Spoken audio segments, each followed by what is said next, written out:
ಕರ್ನಾಟಕ ಕಾಂಗ್ರೆಸ್ ರಾಜಕಾರಣದಲ್ಲಿ ಸಿಎಂ ಕುರ್ಚಿ ಬದಲಾವಣೆಯ ಚರ್ಚೆ ಒಂದು ಕಡೆಯಾದರೆ ಕೆಪಿಸಿಸಿ ಅಧ್ಯಕ್ಷರ ಬದಲಾವಣೆಯ ಚರ್ಚೆ ಇನ್ನೊಂದು ಕಡೆ.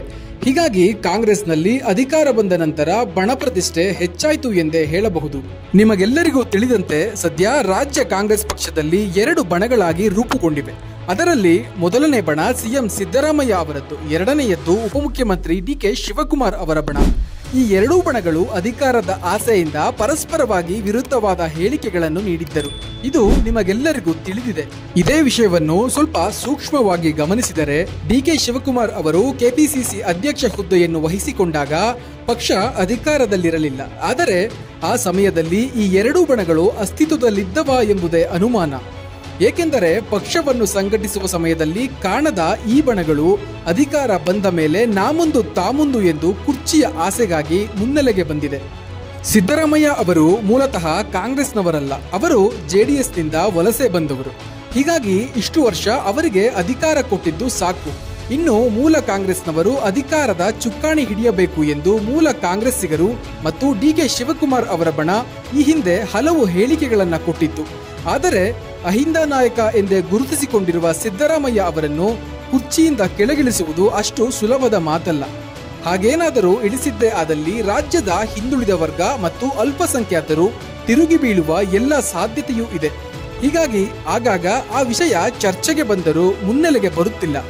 ಈ ಹಿಂದೆ ಸಿದ್ದರಾಮಯ್ಯ ಬಣದ ಡಿನ್ನರ್ ಮೀಟಿಂಗ್ಗಳು, ಅಹಿಂದ ಸಮಾವೇಶಗಳು, ಈ ರೀತಿ ಹಲವು ಸಭೆ ಸಮಾರಂಭಗಳನ್ನು ಹೈಕಮಾಂಡ್ನ ಮೂಲಕ ಡಿಕೆಶಿ ಅವರು ರದ್ದು ಮಾಡಿಸಿದ್ದು ನಿಮಗೆಲ್ಲರಿಗೂ ತಿಳಿದಿದೆ. ಇದೇ ಕಾರಣದಿಂದ ಗೃಹ ಸಚಿವ ಪರಮೇಶ್ವರ್ ಹಾಗೂ ಸತೀಶ್ ಜಾರಕಿಹೊಳಿ ಖಾರವಾಗಿ ಪ್ರತಿಕ್ರಿಯೆ ನೀಡಿದ್ದು ನಿಮಗೆ ತಿಳಿದಿದೆ.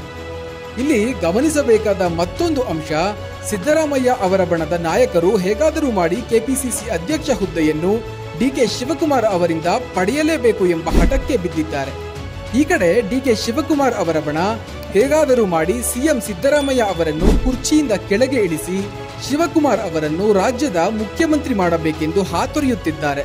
ಆದರೆ ಹೈಕಮಾಂಡ್ ಅದಕ್ಕೆ ಒಪ್ಪಿಗೆಯನ್ನು ಸೂಚಿಸುತ್ತಿಲ್ಲ. ಕರ್ನಾಟಕ ರಾಜ್ಯ ರಾಜಕಾರಣದಲ್ಲಿ ಆ ಒಬ್ಬ ನಾಯಕ ಮಾತ್ರ ಮಾಧ್ಯಮದ ಮುಂದೆ ಏನನ್ನು ಮಾತನಾಡದೆ ನಿಶ್ಶಬ್ದವಾಗಿ ಆಗಾಗ ಹೈಕಮಾಂಡ್ನ ಭೇಟಿ ಮಾಡುತ್ತಿದ್ದು, ಅವರಿಗೆ ಕೆಪಿಸಿಸಿಯ ಅಧ್ಯಕ್ಷ ಸ್ಥಾನಕ್ಕಿಂತ ಮುಂದಿನ ಮುಖ್ಯಮಂತ್ರಿ ಕುರ್ಚಿ ಸಿಗುವುದು ಬಹುತೇಕ ಖಚಿತ ಎಂದು ತಿಳಿದು ಬರುತ್ತಿದೆ. ಆ ನಾಯಕ ಬೇರೆ ಯಾರೂ ಅಲ್ಲ, ಹಿಂದುಳಿದ ವರ್ಗದ ಮತ್ತೊಬ್ಬ ಜನಪ್ರಿಯ ನಾಯಕ ಸತೀಶ್ ಜಾರಕಿಹೊಳಿ ಅವರು.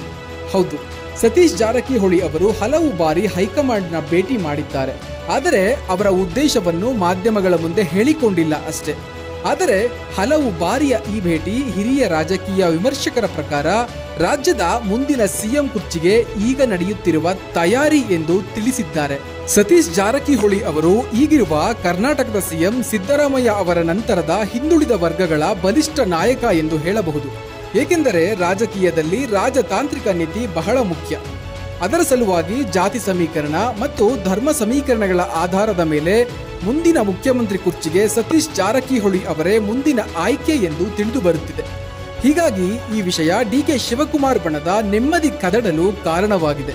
ಕರ್ನಾಟಕದಲ್ಲಿರುವ ಅಲ್ಪಸಂಖ್ಯಾತರು ಮತ್ತು ಹಿಂದುಳಿದ ವರ್ಗಗಳ ಸುಮಾರು 90ರಷ್ಟು ಮತದಾರರು ಕಾಂಗ್ರೆಸ್ಗೆ ತಮ್ಮ ಬೆಂಬಲವನ್ನು ನೀಡಿದ್ದಾರೆ. ಹೀಗಾಗಿ ಡಿಕೆ ಶಿವಕುಮಾರ್ ಅವರು ಮುಖ್ಯಮಂತ್ರಿ ಆಗುವುದು ಸದ್ಯಕ್ಕೆ ಸಾಧ್ಯವಿಲ್ಲದ ಮಾತು. ಮತದಾರರ ಸಮೀಕರಣದ ಆಧಾರದ ಮೇಲೆ ಮುಂದಿನ ಸಿಎಂ ಅಭ್ಯರ್ಥಿ ಸತೀಶ್ ಜಾರಕಿಹೊಳಿ ಎನ್ನುವುದರಲ್ಲಿ ಅನುಮಾನವೇ ಇಲ್ಲ.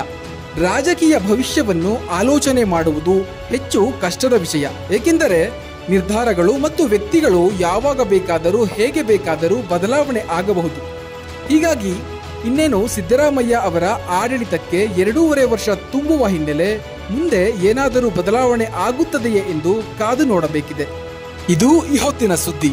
ನಿರಂತರ ಸುದ್ದಿಗಾಗಿ ನೋಡ್ತಾ ಇರಿ ಇನ್ಸೈಟ್ ರಶ್ ಮೀಡಿಯಾ. ನಮಸ್ಕಾರ.